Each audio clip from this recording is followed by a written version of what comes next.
Okay, this is just a test to see how this is working.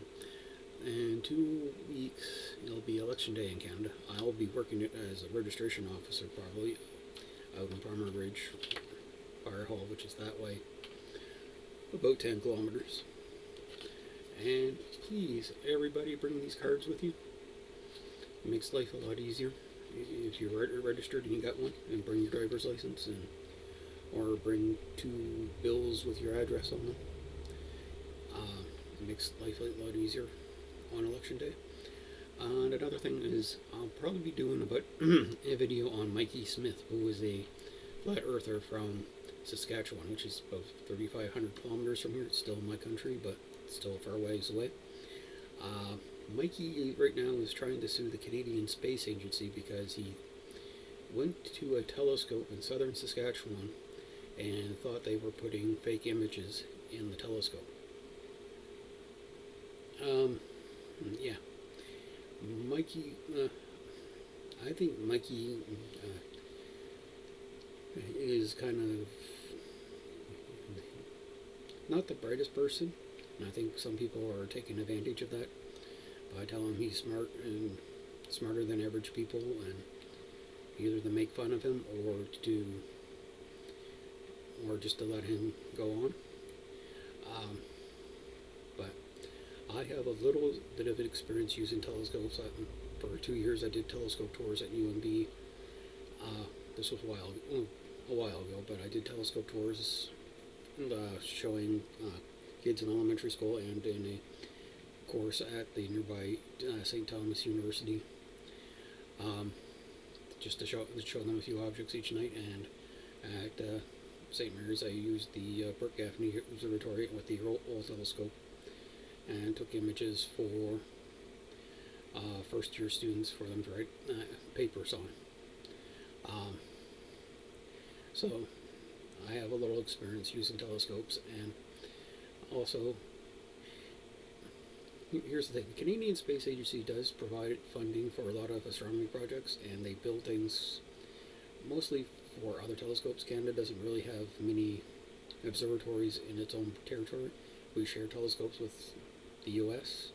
Like in Hawaii, we share a telescope called the Canada-France-Hawaii telescope, which is a partnership between Canada, France, and the University of Hawaii. Plus, there's also the Clark Maxwell telescope in Hawaii.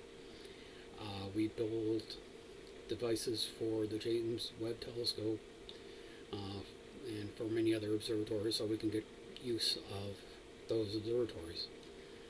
So, yeah, and also research money also comes from a couple other agencies called the National Research Council of Canada, or NRC, and the National Science and Engineering Research Council of Canada. These are the agencies that supply money for Canadian astronomy.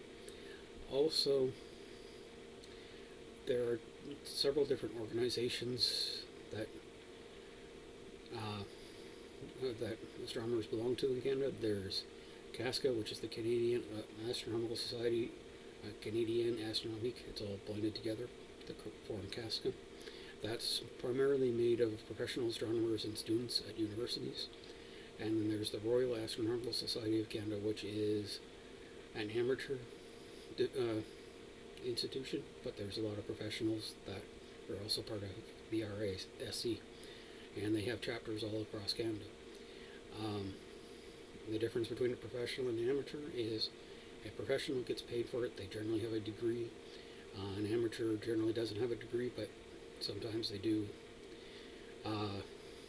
They do such good work that they do professional astronomy. Without a degree, but the amateurs do it for fun. And some of their setups are actually better geared for a lot of research than a lot of professional institutions, because they can dedicate their entire thing to one specific project. Like at St. Mary's, there was Dave Lane, who was a computer programmer by education, but he eventually became the technician at the observatory and eventually the director of the observatory, and got an honorary PhD a year ago, just a few weeks before he passed away. So there's all different levels of astronomy, and there's all kinds. So it's not just one group that dictates what everybody says. That's one thing flat earthers and a lot of conspiracy theories think is that NASA tells everybody what to think or controls everything. Some of them think the CIA is controlled by NASA. That actually NASA is where a lot of Canadian astronomers get their money from too, and from the European Space Agency, and from wherever they can to get money to do their work. So it's not just the universities that they work for. So it's just not one agency over another that provides the money. Okay, so I'm gonna run this through a couple other programs and do a test, but hopefully this works out. Okay, have a good day. Bye.